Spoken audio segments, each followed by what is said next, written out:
back to my channel. Today I'm starting kind of a new series I think I'm gonna do called Spooky Story Saturdays, or SSS for short. As I told you in my last video, I really love horror and spooky stuff and everything like that. So I like doing like mystery cases and unsolved stories and just horror stories in general. There we go. So excuse me if I look terrible, but this story is very, very fascinating to me. And I have it written down in this folder that I have labeled Scary Story Info. I don't know if you can see that, but I did research for this video on, drumroll please, the Sodder family. This is the Sodder case, and I have a bunch written down. And I did quite a lot of research. I have pictures that I'm gonna show you guys. I have evidence, pictures, photos, same thing, posters of the missing kids, and this is gonna be I'm gonna try to do it under 15 minutes because I really don't like my videos to be really long. So I'm gonna try to cover everything, and if I can't, I'll try to do a part 2, or if I do cover everything, if you want, I'll do a part 2 going deeper into everything. So now let's just begin with the Sodder family case. Okay, so first paper I have is the basics. So this case I chose to do specifically for this reason. This case took place on Christmas Eve, and the day I'm filming this is exactly 1 week before Christmas. It is the 18th. By the way, happy birthday to my brother. I love you so much. But yeah, we're gonna get started. So I have the paper so I don't get anything wrong, and I'm pretty sure I'm gonna get something wrong, let's be honest, but I have researched a lot. So I'm gonna start, and we're gonna start with the date, which takes place on Christmas Eve, aka December 24th, and the year is 1945. So more than 50 years ago. Yeah, more than 50 years ago this taken place. So next we're moving on to children and family.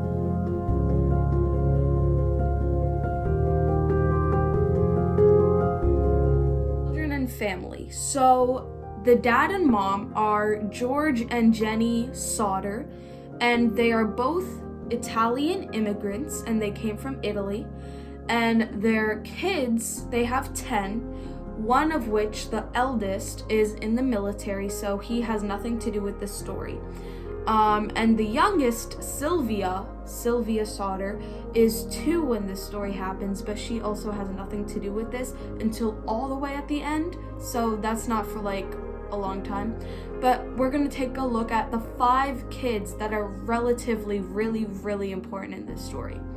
So we have Maurice, who is 14, Martha, who is 12, Louis, who is 9, Jenny, who is 8, and there are 2 Jennys, Jenny the mother and Jenny the daughter.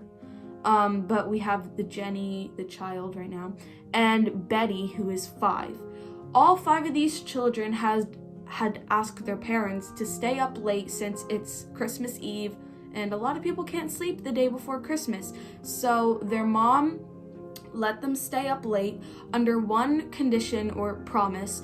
She said that they needed to tend to the farm animals because they lived on a farm. They needed to lock up the doors, lock up the windows, close the blinds and curtains before going to sleep, for safety precautions because they don't want a burglary. So the children claimed to do all this stuff, but they must have forgot, because this is where it gets creepy.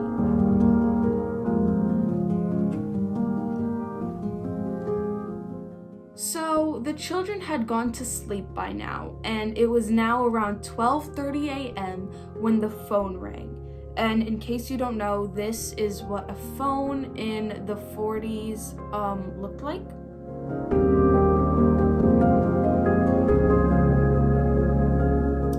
And it rang around 12:30 a.m.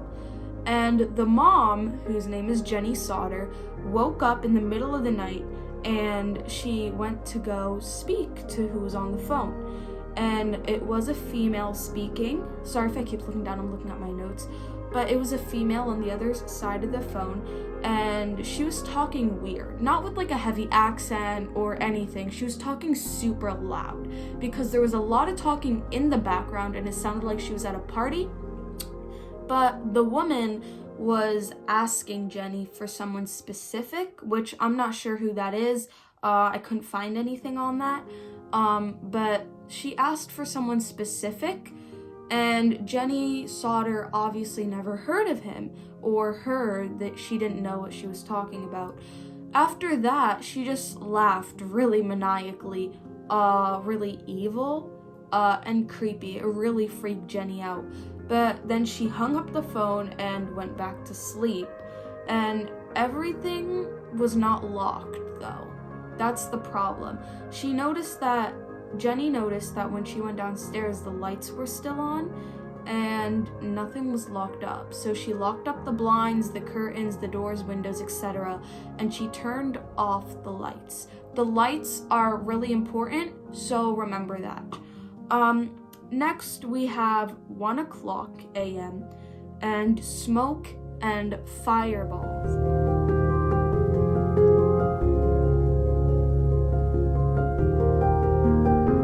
Now, this is where it gets really weird. So Jenny once again woke up to thumping and rolling on the roof at around 1 a.m. And she shook it off and went back to sleep. That was a big mistake.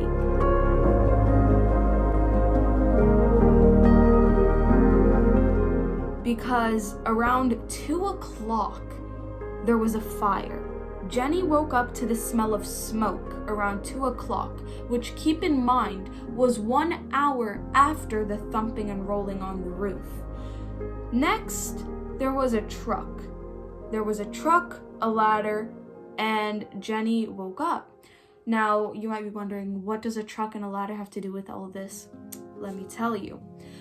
Jenny woke up her husband George, and she was screaming frantically like one does when there's smoke in the house, to wake up everyone, and everyone except the 5 children made it out. She did a head count because there were 9 children in the house.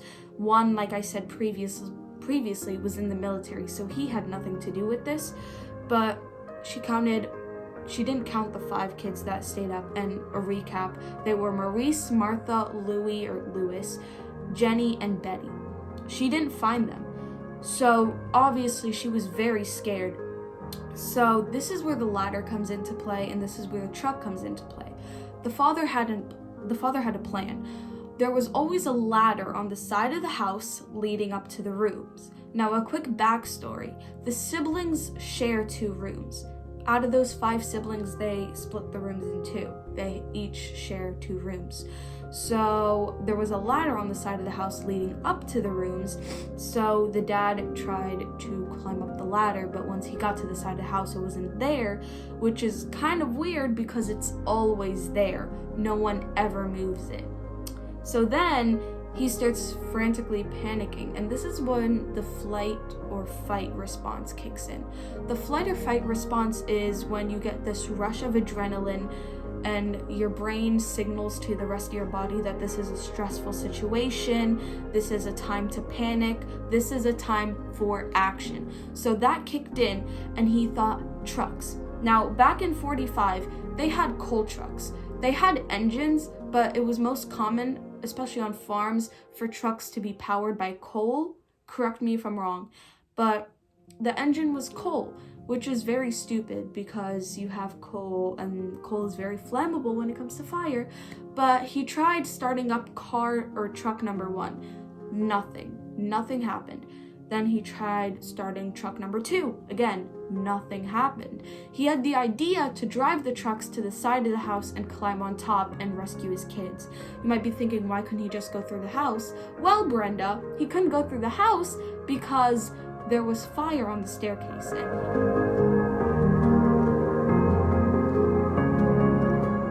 And he didn't want to die either. so he couldn't get the kids.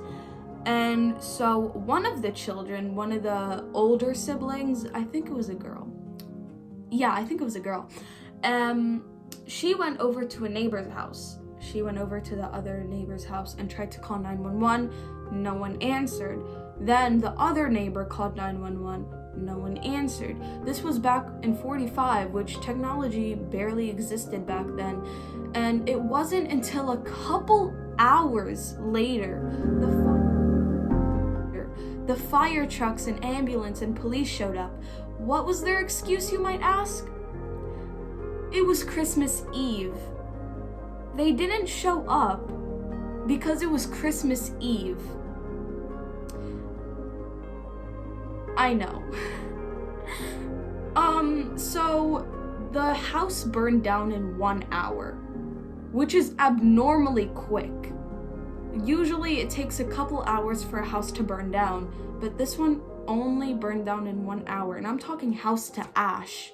And so they put out the fire, and they searched around, started poking around the house. Nothing. Absolutely nothing.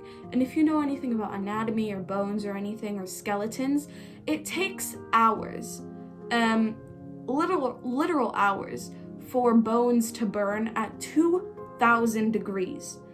And George stated a previous week, the neighbor's house caught on fire for several hours, but there were still bones remaining. So how is it that their house only burned for 1 hour, but there was nothing?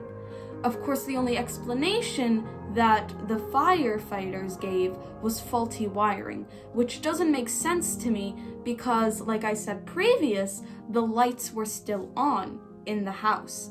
Jenny turned them off before going back upstairs after the phone call. So if it was faulty wiring, why were the lights on? That doesn't make sense. So obviously Jenny and George didn't believe them.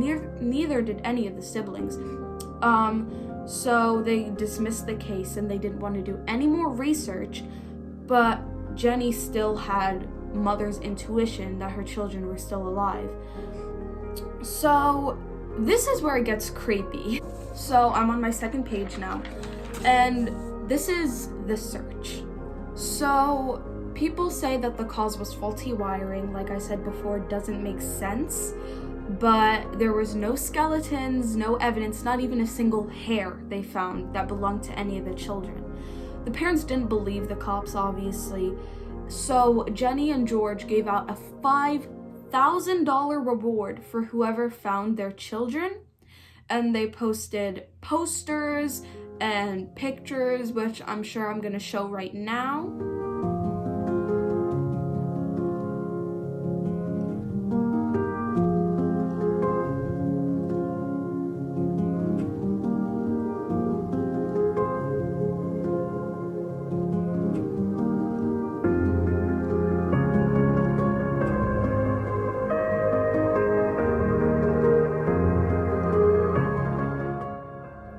And then a lot of people started to speak up.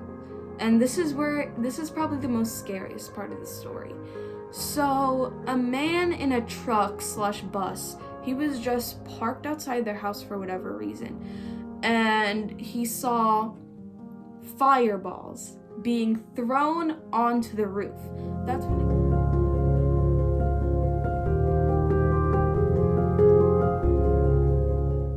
That's when it clicked for Jenny. That's what she heard, thumping and rolling onto the roof. So obviously this fire was set on purpose.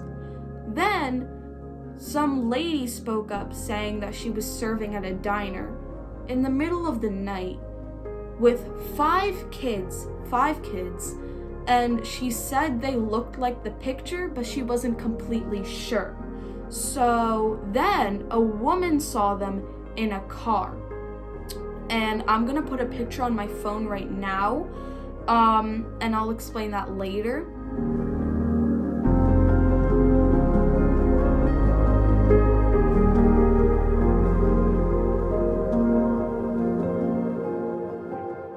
But now we're moving on to the letter.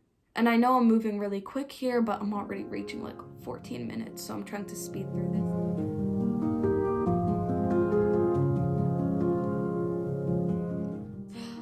Like I said, if you want an in-depth version, I'll do a part 2 if you really want. But now we're moving on to the letter. And now you might be thinking, what does a letter have to do with this? I'll post a picture. I'm posting like a lot of pictures at the end too, so be patient.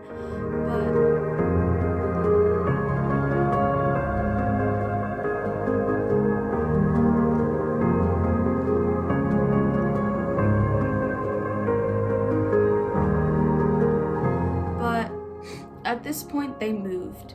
The family moved into a new house, and at this point, most of the kids moved out. Why? Because it was 67, more than 10 years after what happened. Or around 10 years. I probably should have done the math. I'm too lazy though. But they received a postcard in 1967, and the post marked in Central City, Kentucky. The fire burned in the house in West Virginia. Yeah, so they knew no one from Kentucky, but there was a postcard with a very chilling picture on it, and that was Louis. The mother and father sweared and believed that it was their son Louis, and they said he looked exactly like when he was younger. He looked to be in his late 20s, early 30s,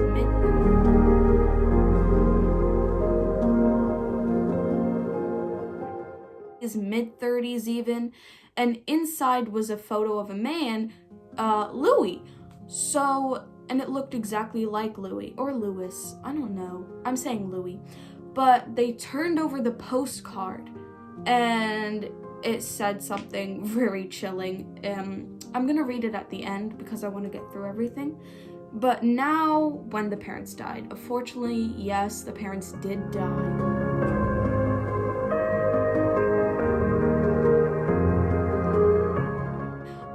George Sodder died on the 16th of August, 1969, 2 years after the postcard was delivered. And Jenny Sodder died 15th of February, 1989, years after George's death, about 20 years after his death. So she lived a long life. So now I have just some random facts that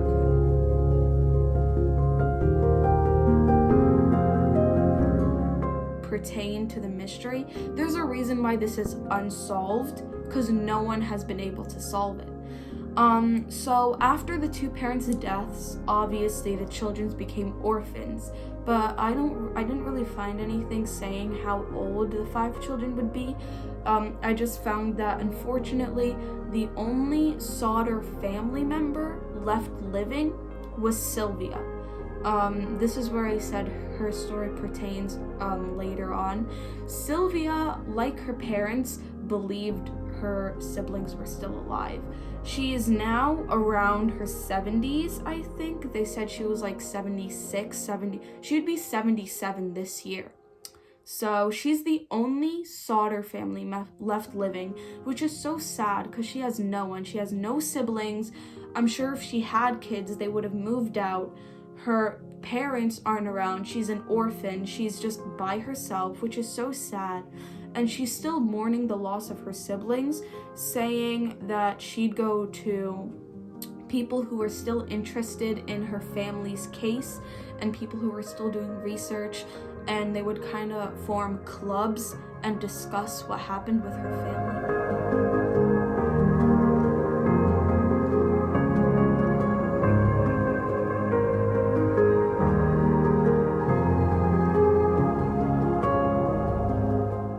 Which is so heartbreaking for me, but that's besides the point. It says that George never disclosed why he moved from Italy, leading people to believe he was working with the government. Yeah. And then there was another incident. They were at the memorial service that the parents planned for the kids, And there Sylvia, who was still really young at the time, found something round. It was a round object. And George investigated, and it led him to believe it was a napalm pineapple bomb.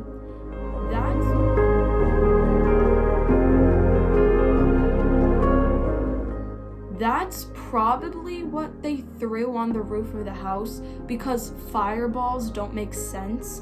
So it was probably a pineapple bomb. And I'll try to put a picture somewhere. Again, I'm trying to do everything at the end of the video. But Jenny, then after they moved and everything, Jenny, who is the mom, began testing on animal bones. This woman was desperate, and I don't blame her, because mothers and fathers really care about their children, and this just shows that she's willing to do anything. So she'd find animal bones and set fire on them and let them burn for hours, and to which all of them survived. She was trying to prove a point that her children were still alive, because the fire only burned for 1 hour, but there were no bones. So how were these animal bones being set on fire? But they were burning for hours, but they didn't turn to ash. And also the previous house that burned a week before theirs, it doesn't add up. So what else? I'm looking down at my notes. This is really sad, guys. I'm looking down at my notes, I'm so sorry. But that's pretty much all I have. I'm gonna put pictures at the end right now, and I'm gonna kind of talk about them. Yeah.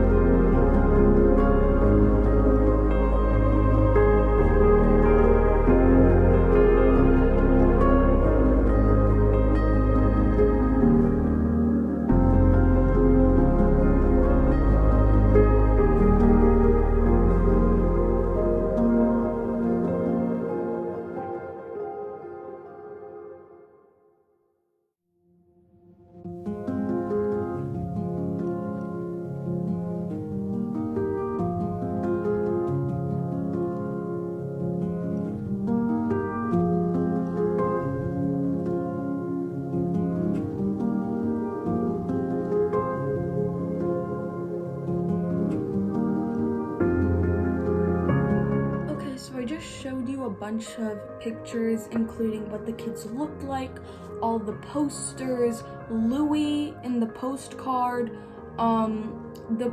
what he wrote in it, and now I'm just going to and a bunch of other random information I found that's pretty important, I feel. And I'm gonna try to make this quick, because I tried putting it in and it just went too quick for you guys, and I'm sure you could pause it, but I'm gonna read it for you. So this is pretty creepy. So is most of the story, but anyway. It says a woman saw the children coming out of the house during the fire, and they were sticking their head out of the vehicle. But none of their parents were driving the car, obviously. It was some random person driving the car, and the kids were sticking their head out of the window. And then the morning after, so Christmas Day, they were spotted at a rest stop 80 kilometers from their house. No. No, that's too creepy. Then, Sylvia's first memory from her life was from that night at 2 years old.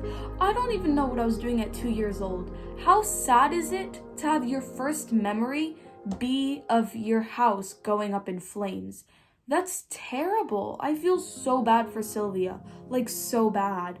And Jenny, the mother, would wear black every day to mourn the loss of her children, to mourn the loss. I put it in air quotes because I believe that they didn't die in the fire. Jenny also lived in complete isolation for the rest of her life. And the postcard read, because I'm sure it went too quick for you guys, and I quote, Louis Sodder, I love brother Frankie, LLIL boys, A90 132, or 35. So we know is that it has his name, doesn't necessarily mean it came from him, but it says that his name, he loves his brother Frankie, and a bunch of letters, and it looks like to spell Lil Boys, and a bunch of random letters and numbers. So, I don't know, this is kind of creepy, but this is why I'm doing this, because I love creepy stuff like this. I wanted to say something else, I forgot. I remember. I saw this video BuzzFeed did because I was doing my research, as one does. And it said there was this man who knew George. And you know when I said he didn't disclose why he moved from Italy to America because he was working with the government or something like that? Well, apparently this man knows him. And it says something kind of creepy. I can't say it quote for quote because I didn't memorize it, but I'm gonna say based off of what I remember, and it says something along the lines of, your goddamn house will be brought into flames, your children will be destroyed, you will pay for your crime of disclosure. I think we solved it. I think we know who did it. So this man said something like that to George, saying basically everything that happened. Their house went up in smoke and fire. Their children will be destroyed. I think we solved it, because how would he know all of that before it actually happens? I mean, obviously it can't be that easy, right? I don't know. We know. I believe that it was done on purpose. But anyway, guys, that's the story of the Sodder family. I'm gonna say it again. If you want a part 2, more in-depth version, request a part 2 if the comments are available. It's all about that new COPPA law on YouTube and stuff. So it really depends. That's it on the Sodder family. The fire, the mysterious disappearance of the kids. If you have any other unsolved mysteries you want me to do next Saturday, leave them down in the comments. That's pretty much it. That's all I have. That's it. Sorry for it being a long video. I bet you 2 minutes of that video is just me saying and. But I'm not gonna keep you guys any longer. I hope you enjoyed this video. I hope you liked it. And I will be posting more stuff like this. I'll try to post varying between regular videos and Scary Story Saturdays. That might be a new series, but knowing me, I might lack motivation. But yeah, that's basically it on the Sodder family case. I hope you liked it, and leave a comment down below if you can what you think happened to the Sodder family children. Were they found? I do want to say that all 5 children are dead, not because of the fire, but most likely due to age. If the youngest, Sylvia, was 77 now, I'm pretty sure the 5 children would have been dead due to age by now. So I'm pretty confident they all died besides Sylvia. So yeah, that's basically it. Hope you enjoyed. Please subscribe and leave a thumbs up. Please share it so more people can see it. And yeah, that's it. So bye guys.